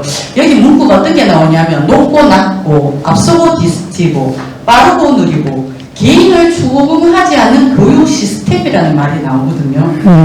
현장에 계시기 때문에 시스템에 대해서도 좀 고민을 더 남들보다는 좀 하셨을 것 같은데 우리에게 그 두이가 모반을 꿈꿀 때 반해야 되는 우리 교육 현장에서 몸담고 계신 분으로서 꿈꾸는 교육 시스템이 있다면 어떤 것이 있을지 좀 들려주시기 바랍니다. 아까도 제가 조금 말씀드렸는데 우리 학교는 표준화 시스템이 아주 오래전부터 이렇게 이어져 와서 교사들은 학생을 바라볼 때 몇 가지 코드로 이렇게 바라볼 수밖에 없습니다. 뭐 말 잘 듣는 아이, 말 안 듣는 아이, 공부 잘하는 아이, 공부 못하는 아이, 착한 아이, 나쁜 아이 이런 코드를 은연중에 가지고 있는데 요즘은 제가 생각하기에 그 코드가 정말로 잘못된 코드이구나. 왜냐하면 모든 아이들 각자 한 명 한 명은 정말로 온 우주처럼 중요한 그런 존재인데 그 존재를 이 교사의 이 잘못된 프리즘으로 평가하고 판단하는 것 자체가 굉장히 아주 잘못된 것이다. 그래서 이 학교라는 시스템이 모든 아이를 다 살릴 수 있는 그런 교육 시스템으로 가야 되지 않을까. 시스템을 우리가 극복해야 되지 않을까. 보면은 책 같은 거 읽어보면 학교를 버리고 나간 사람들 중에 굉장히 성공한 사람들이 많은데 물론 그것을 일반화시킬 수는 없겠지만 이 학교라는 것이 모든 아이에게 다 적합한 제도는 아닐 수도 있다. 그렇다면 그 아이들에게 맞는 교육을 어떻게 해갈 것인가, 이것이 공교육이 앞으로 고민해야 될 부분이고, 교사들도 학생을 바라볼 때 학생 각자에게 어떻게 학생의 삶을 지켜갈 수 있도록 교육 활동을 구성할 것인가. 즉 아까 선생님께서 계속 강조하시는 전문가적 삶이라는 교육과정 작업을 하는 교사일 수밖에 없다는 그 내용인 것 같습니다. 모든 학생을 다 조금씩 성장시킬 수 있는 그런 교육 시스템을 꿈꿔봅니다. 네, 감사합니다. 제가 사회를 처음 봐서 너무 신나서 자꾸 앞에만 얘기를 했는데 지금 전체 토론으로 선생님들 여기 들으시면서 질문하시고 싶은 것도 괜찮고 표현하시고 싶은 게 있으시면 전체 토론으로 넘어가도 괜찮으실까요? 네. 네, 그러면 혹시 질문 있으신 분 아니면 김민남 쌤한테 고백하고 싶으신 분도 괜찮습니다.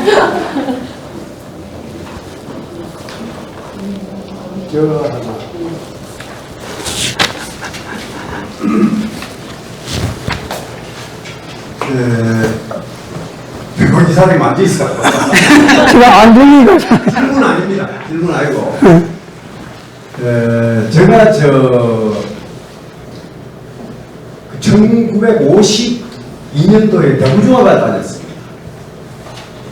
다녔는데 개근상을 받았어요. 받았는데 꼴찌를 했어요. 68등 중에 68등을 했어요.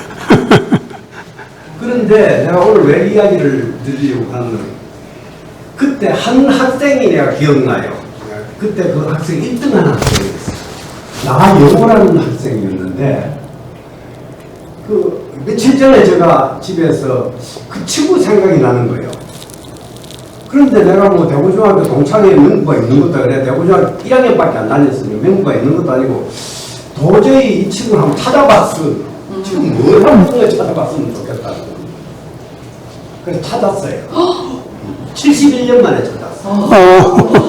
71년 만에 꼴찌한 친구하고 1등한 친구를 만난 거예요. 제가 꼴찌한 이야기는 여러분들도 많이 봤을지 모르고 2013년에서 17년까지 인터넷 산문 1위에 올랐던 겁니다. 국어 교과서도 중학교 2학년 국어 교과서가 나오고 있는데 그 꼴찌한 이야기는 그렇고 그 이야기를 하려고 그러는 게 아니라 학교 선생님들이 예를 들면 1등한 아들은 다 알아요. 어떻게 저 아들은 다 우리 집 애들도 교사가 들어있는데 그 집안에 교사가 하시는 분이 있는데 보면은 저 아들은 이과대학 갈 수 있을 것 같다. 저 아들은 뭐 고시가 될 수 있을 것 같다. 저 아들은 뭐 교사가 될 수 있을 것 같다. 우수할 것 같다 하는 건 다 알아요.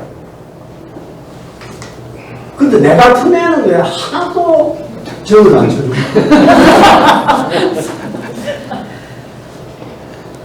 뭐라 그런 애들이 왜 그리 됐는지 왜 그렇게 됐는지에 대해서 어떻게 해서 예를 들면 내 같은 애는 내가 그때 글도 써놨습니다만 초등학교 중학교 1학년 68등을 듣고 학교에 집에 고향이 경남 산청인데 성적을 가져가야 돼 꼴찌니까 가져갈 수도 없잖아요. 네. 근데 그 참 내가 담임선생님 찾아갔어요. 꼴찌를 성적을 받고 선생님 좀 고쳐주이소. 성적을. 그리고 68등 중에서 그럼 뭐 난 다른 건 아니니까 내 것만 고쳐주십시오. 그래서 선생님이야 이 머리를 이렇게 탁 밀면서 인마 뭐 이런 놈이 다 있을 거고 나가라 그러더라고요. 교무실에 그때 그 바닥으로는 전쟁통 아닙니까? 나가라 그러더라고. 그다음 다시 내가 도저히 아무데도 가져갈 수 없는 거예요. 그래서 다시 선생님한테 갔어요. 음악 선생님이었는데 그러니까 뭐 옛날에 줄 서고 기다기다하면 한데 벼로가 입혀있는 줄 서고 있어요. 그걸 꺼내주면 내가 머리를 빡빡 깨르더라고. 이런 놈이 있어 하고 봐. 그러고 쫓겨났어요. 그래 학교를 저는 그만뒀어요.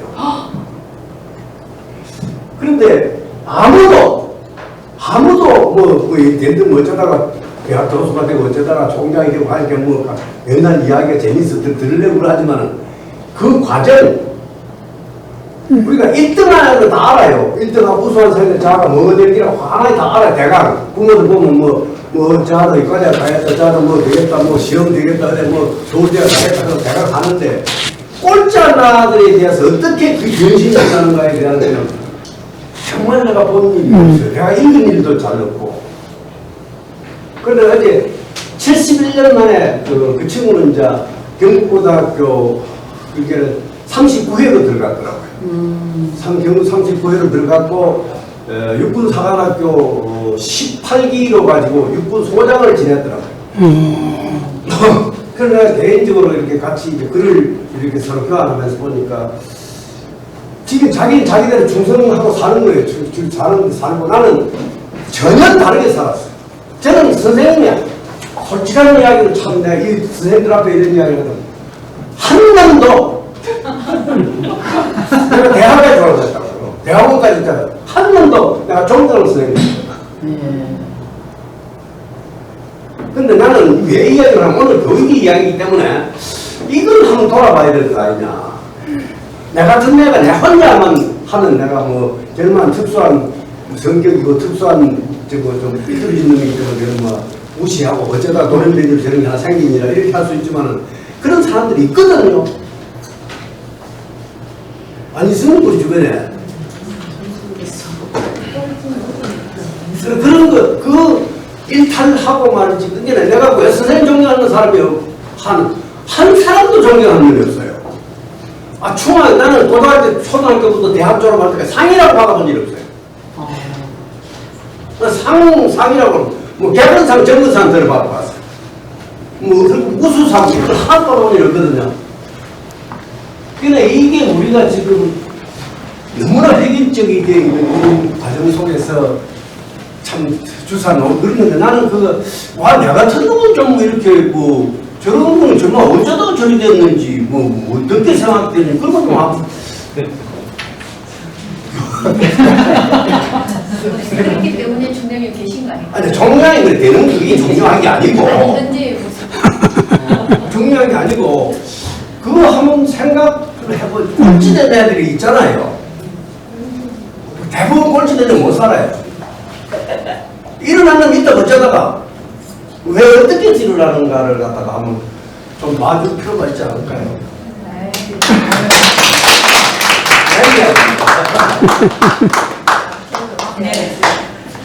지금 앞으로 수경님 얘기를 들으면서 왜 봐주지 않았느냐 이제 이런 말씀하셨는데 저는 봐주신 선생님에 대해서 좀 얘기를 하고 싶습니다. 저희 촬영하고 있는 애가 저희 아들입니다.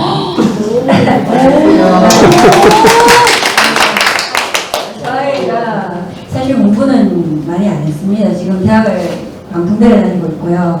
자기가 원해서 방통대를 간 아이고 자기 이제 주장에 따라 다른 아이인데 이 아이가 조금 특이했습니다. 중학교 때부터 했는데 다행히 좋은 선생님을 만났습니다.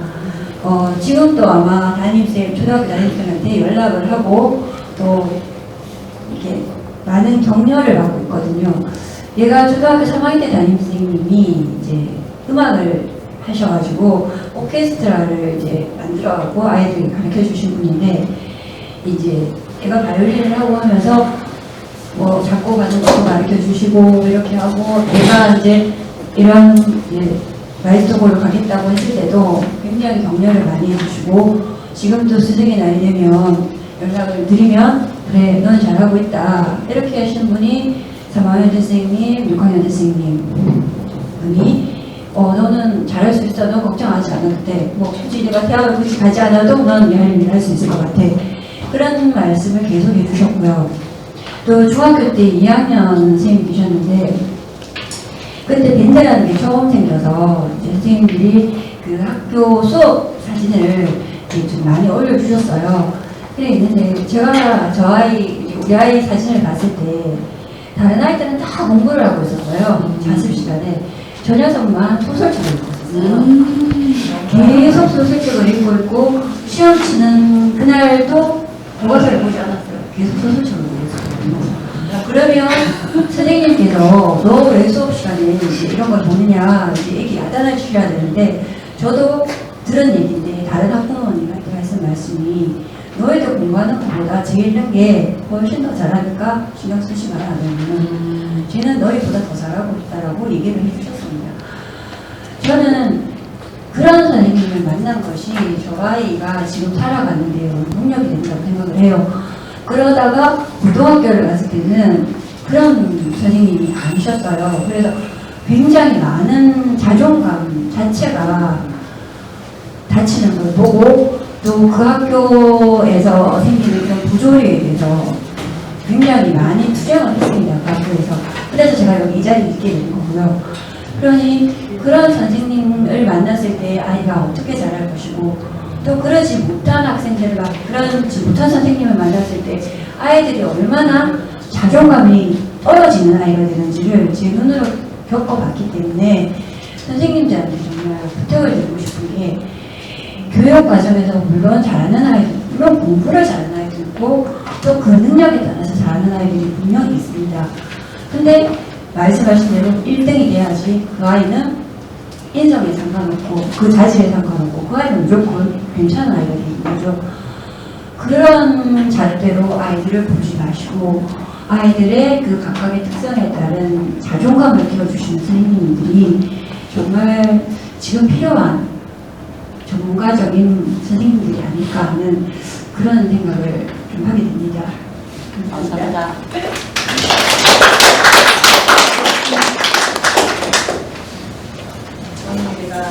제가 계산해서 앞에 여기 찬석 선생님 저는 잘 모르시는 분인데 항상 여기 지식과 세상에 오면 무슨 강의 같은 거 이렇게 됐을 것 같아요. 그 선생님의 말씀을 들으니까 되게 좀 안타깝고요. 일단 제가 교사인 또 들으니까 되게 안타깝게 느껴지고, 저는 제가 존경하는 선생님 뵙지는 못했지만 제가 초등학교 5학년 선생님이 저는 정말 존경스럽거든요. 제가 그 당시에는 스승의 날에 선물을 엄청 많이 했던 그때였는데, 저는 선물을 못해서 집이 좀 가난했기 때문에 스승의 날에 그냥 편지 한 장을 써서 드렸었어요. 저는 너무 선생님께 선물을 하고 싶지만 선물을 못 드려서 너무 속상하다고 했더니 선생님께서 네가 선물이다, 네가 잘하는 것이 선생님한테 선물이다 해서 저는 그 선생님을 제가 평생 기억하고 있고, 아이들한테도 제가 그 말을 쓰거든요. 너가 선생님에게 선물이라고. 그래서 그 선생님 말씀 드리면서 제가 저의 5학년 연사님을 떠올릴 수 있어서 전 너무 감사했고, 저는 앞에 다른 여기 훌륭한 아드님을 두신 어머님의 말씀을 들으니까 그런 선생님, 누군가를 알아주고 자존감을 키워줄 수 있는 선생님으로 나도 살고 싶다, 이런 생각이 좀 들었고, 또 한 가지 지금 저한테 올라오는, 제가 부모로서 또는 교사로서 올라오는 질문은 뭐냐면, 교사로서 내가 아이들을, 잘하는 아이들과 못하는 아이들로 이분 짓지 않고 모두를, 아까 선생님 온 우주 같은 아이라고 하셨잖아요. 한 아이가 정말 온 우주인데 그 아이들을 잘 사랑하고 있는가라는 질문 하나와, 저는 내 아이를 사실 제가 첫째 아이는 좀 열심히 공부했던 아이고, 둘째 아이는 지금 고3이에요. 그냥 공부를 잘 하지 않아요. 제가 엄마로서 아이들을 공부 잘하고 못하는 걸로 이분법 짓지 않았나. 그래서 여기 있는 모든 사람과 사이에 묻고 싶어요. 그것이 교사만의 문제인가? 우리는 공부 잘하는 사람과 못하는 사람을 이분법 짓지 않나. 자기 자식조차도 공부 잘하고 못하는 걸로 우리가 이분 짓지 않았나. 이런 질문을 좀 하게 됩니다. 이상입니다.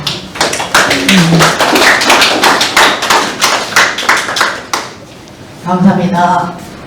혹시 저 질문에 김인남 선생님 표현하시고 싶으시게? 네, 혹시 한번 소리가 들렸는데 표현하고 싶으셔서 그러신 건 아니실까요? 자, 그러면 제가 사회자이기 때문에 이경숙 선생님의 목소리를 초대합니다.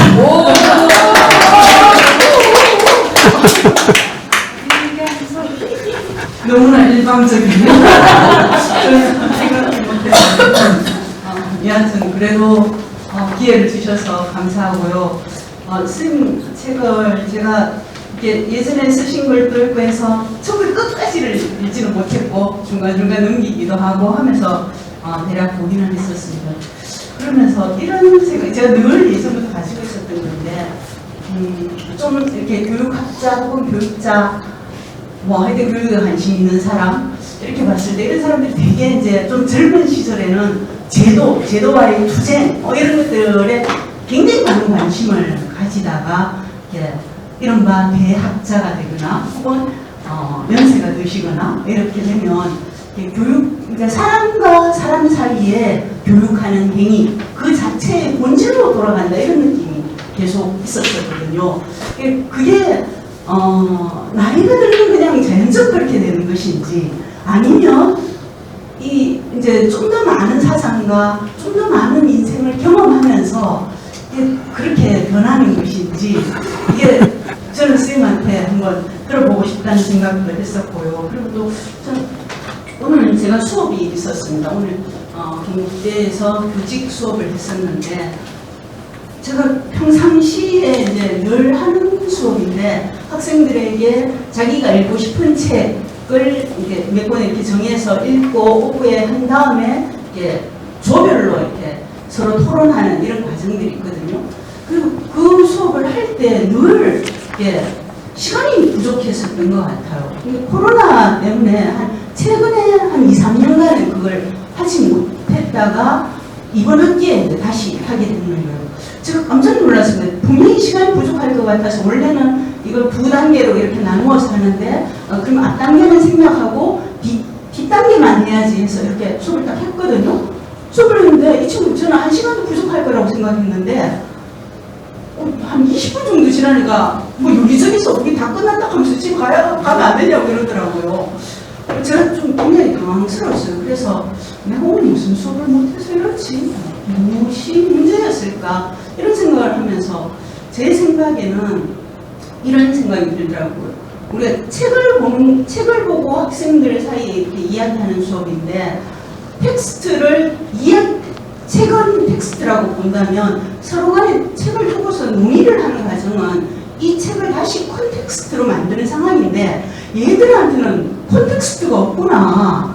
그냥 문자 그대로만 이렇게 읽는 것을 쫙 읽어주면 쫙 끝나니까 뭐 시간이 별로 걸리지가 않는 거예요. 그러니까 예전에 이제 어느 선생님이 그런 얘기 해준 게 생각나더라고요. 이게 본인은 좀 많이 배웠고 이러니까 초등학교에서 수업을 할 기회, 초기에 수업을 할 기회가 생겼을 때 만약에 5학년 전 과정에 수업을 해야 되면 1시간이면 수업을 다 할 수 있다는 거예요, 본인은. 그리고 더 이상 가르칠 것이 없다, 뭐 이런 얘기를 하면서 굉장히 당황스러웠다, 이런 얘기를 하던데 요즘에 학생들에게서는 점점 이렇게 텍스트만 남고 콘텍스트가 사라져 가는 것은 아닌가, 그런 고민이 좀 들더라고요. 그래서 이런 저의 물음에 대해서 선생님은 어떻게 생각하시는지, 선생님도 혹시 저와 같이 생각을 하는지 이게 두 개의 질문을 드리겠습니다. 네. 이상 질문 마치겠습니다.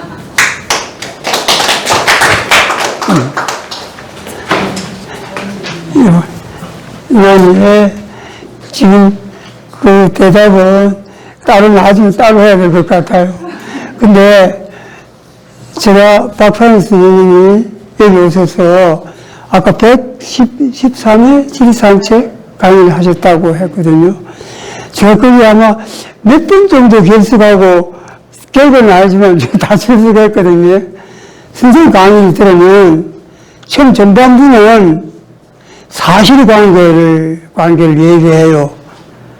아프리카라고 하는 이 나라가 지금 상태가 왜 이런 상태인지, 그 상태가 얼마나 심각한지, 그게 자연에 기인된 건지 사람에 기인된 대한 사실로서 확인할 수 있는 관계를 얘기하고, 그다음 아마 그 60% 이상은 그 다음 얘기는 이야기예요. 아까 제가 글 속에서 처음에 나오는데 그 다음은 전부 이야기입니다. 그게 어떤 세상을 펼치는 얘기예요. 세상도 때로는 권력자 중심의 세상 얘기를 하다가, 때로는 민주주의에 대한 목마름에 관한 불타있는 세상을 얘기하다가 온갖 세상을 얘기하는 걸 듣거든요. 저는 아마 선생님한테서 그 얘기가 저한테 이렇게 많이 들어왔는 것 같아요. 그걸 제가 그대로 지금 다 이렇게 소화를 못 시켜가지고 서툴게 나타났어요. 그래서 제가 죽기 전에 책을 하나 더 쓰면 더 근사한 세상 얘기를 하려고 해요.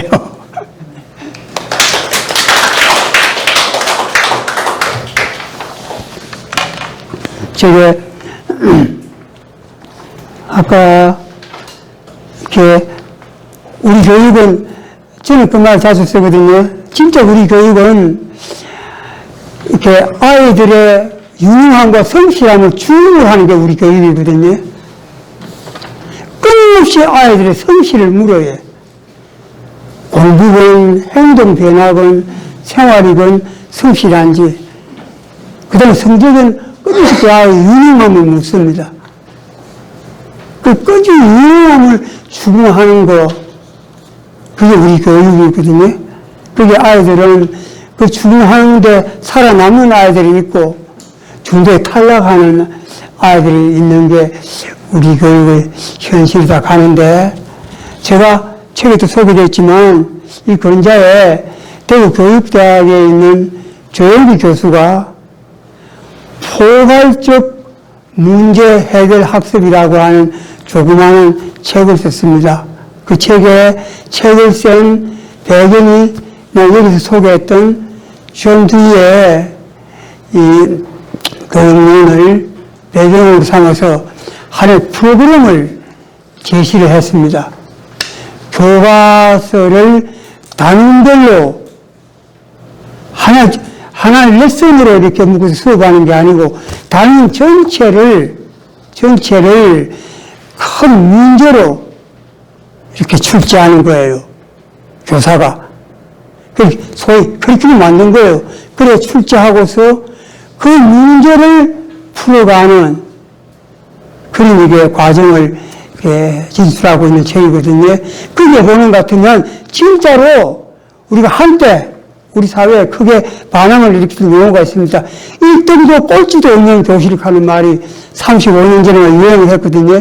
정말 그 책을 보면 그런 포괄적 문제 해결 학습이라고 하는 이 커리큘럼을 제시했을 때 거기는 진짜 1등도 발언하고 꼴찌도 발언하고 1등도 꼴찌에게 참고해가 뭐 적고 꼴찌 보고 뭐 묻고 하는 그런 수업 장면의 전개가 되는 거라요. 그런 이전에 우리가 이제 그런 프로그램을 교육에 대해서 분개하는 걸 넘어서가지고 분개해가지고 얻어지는 건 아무것도 없잖아요. 그 진짜 우리가 이제는 이론으로 지식으로 이렇게 전환해야 될 것 같거든요. 그런 프로그램을 만들어내는 그런 실천적인 운동이 교사 내부에서 일어나야 된다고 보고 제2의 정교적 운동이 새로 탄생을 해야 되는 평교사 중심의 운동이 나와야 된다고 그렇게 생각을 하고 있어요. 아주 모범적인 책이라고 그렇게 생각을 합니다.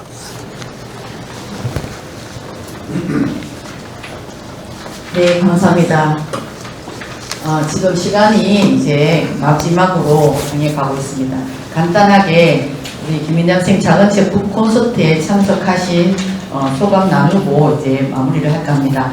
요거 끝나면 사진 촬영과 그 책 사인회를 개최하도록 하겠습니다. 그러면 선생님부터 먼저 간단하게 소감 말씀 해주십시오. 간단하게요? 네, 간단하게. 제가 교육대학교 3학년 때 어느 젊은 여자 교수님이셨는데 제가 방황을 하고 있으니까 자네는 경북대학교 가서 김민남 선생님이라는 분한테 가서 좀 더 공부를 하게 이 말씀을 하셨는데 그 당시 김민남 선생님을 전혀 몰랐습니다. 몰랐는데 그 말은 기억을 하고 있다가 그 정교조 운동이 이제 한참 일어날 때 경북 김천에서 직지사에서 1박 할 때인가 그때 참여를 했는데 머리 허연 좀 하얀 분 주변에 많은 선생님들이 계셨는데 제가 김민남 선생님을 한 번도 못 뵀는데 그때 그 당시 저분이 김민남 선생님이구나 상상을 했습니다. 그리고 그 다음에 바로 영어 공부를 해서 경북대학교 선생님한테 공부를 배우러 이제 들어갔는데 제가 제 인생을 제가 성공했다라고 얘기는 점이 하나 있다면 지금 김민남 선생님 옆에 이렇게 앉아 있을 수 있다는 과연 저는 자부심을 느낄 만한 일이다. 왜냐하면 선생님 옆에 있었기 때문에 교육이라는 무엇인가라는 질문을 잠시도 놓치지 않고 뭐 내용이 뭐 어떻다 그것도 중요하겠지만 정말 교육이란 무엇일까, 교육인 것과 아닌 것은 무엇인가 그 생각을 지금도 여전히 하고 있다는 그런 말씀을 드리면서 소감을 마치겠습니다. 네. 감사합니다.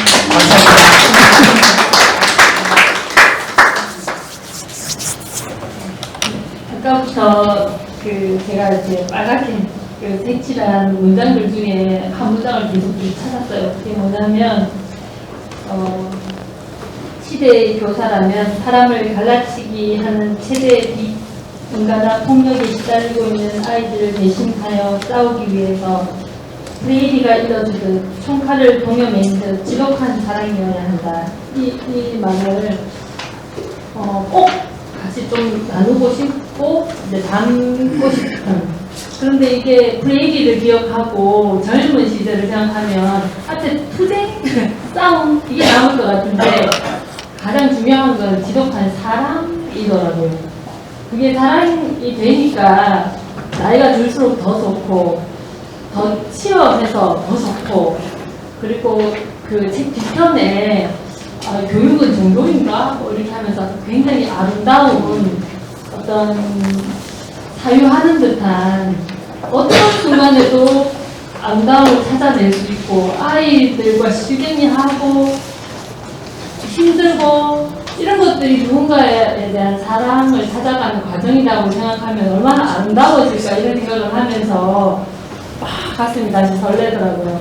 그래서 늘 지금도 북콘서트를 하고 있고 지금 책을 한 권을 더 써야 되겠다 이런 청년과 같은 의욕을 내시고 제가 올해 53세가 됐는데도 선생님의 이런 이제 책이나 글 이런 시간들 선생님을 중심으로 이렇게 모여있는 네트워크들, 공동체들을 통해서 자극받고 이제 에너지를 충전하고 이렇게 아름다운 빛깔을 보태는 듯한 이런 그런 것들이 너무 이제 감사한 것 같아요. 그래서 이런 시간에 초대해 주신 거에 감사하고, 네, 꼭 더 좋은 책으로 만날 수 있기를 기대하겠습니다.